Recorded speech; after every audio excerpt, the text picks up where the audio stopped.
Армысыздар, бүгінгі видеологымда мен сіздерге шағын бір эксперимент көрсетпекпін.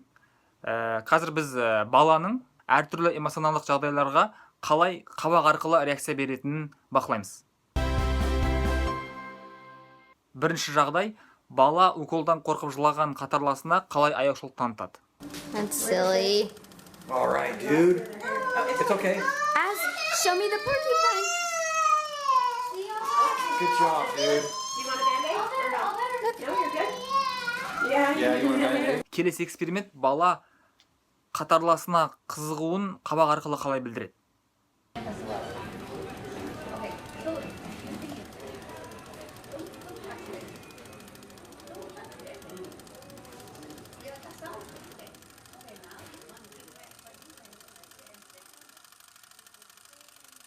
Енді үшінші жағдайға назар салайық. Бұл жерде бала рогаткадан жасқанып, қорқып тұр, бірақ оның үшін жасырғысы келетін сияқты.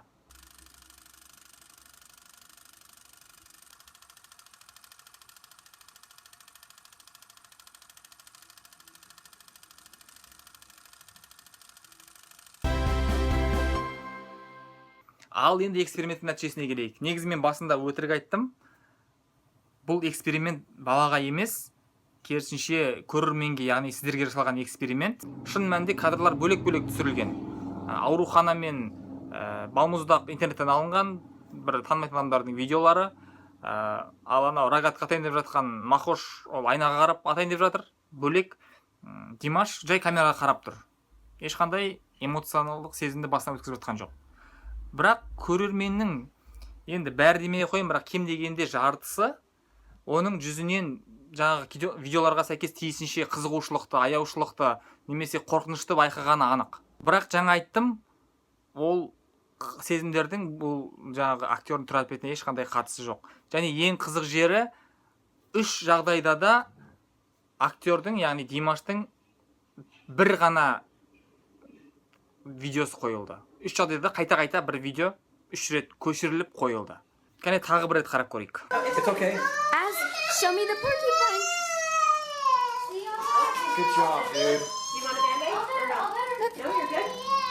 Yeah, you want.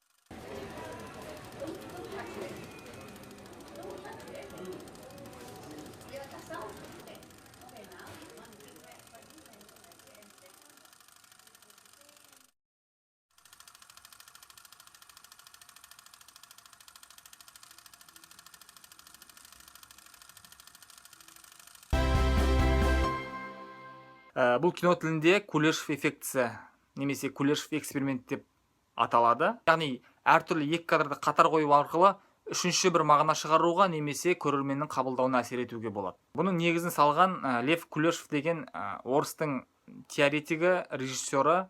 Ол осы туралы 1929 жылы шыққан өзінің кітабында жазған екен. Және бұны өзі эксперимент жасап көрсеткен. Кейіннен бұны Альфред Хичкок есімді атақты американдық режиссер ары қарай дамытады. Ол өзінің интервьюінде айтады. Бұл эффекті кейіпкердің образын ашуға пайдалануға болады дейді. Мысалға дейді, бір қарт адамның түрін көрсетеміз. Одан кейін келесі кадрде баланы ойнатып отқан ананың видеосын береміз.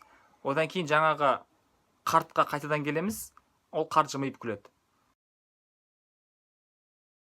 Бұл жерден не түсінеміз? Бұл жерден қарттың бала мен анаға қарап жымиып күліп тұрғанын түсінеміз, және бұл бір мейірімді, балажан кейіпкер екенін ұғамыз. Енді дәл осы қарттың видеосын қалдырып, бірінші қартты беріп, одан кейін ана мен баланың орнына бикини киген қызды қойсақ, сонда қарттың крупный планы, одан кейін бикини киген қыз, одан кейін қайтадан жаңағы шалдың түрі және оның жымиып күлгенін көрсетсек, бұл жерден бөлде керісінше мағына аламыз, яғни бір оңбаған шалдың образын аламыз. Кулешов эффектісі туралы жасап отқан себебім, осы арқылы кинодағы үлкен бір тақырып POV, яғни Point of View эффектісіне кіріспе жасап кеткім келді. Менің блогымның Point of View деп аталатынын білесіздер. Яғни келесі бір сандарда Point of View туралы сіздерге әңгімелеп беретін боламын. Ал бүгінге осы. Аман сау болыңыздар. Апталарыңыз сәтті өтсін.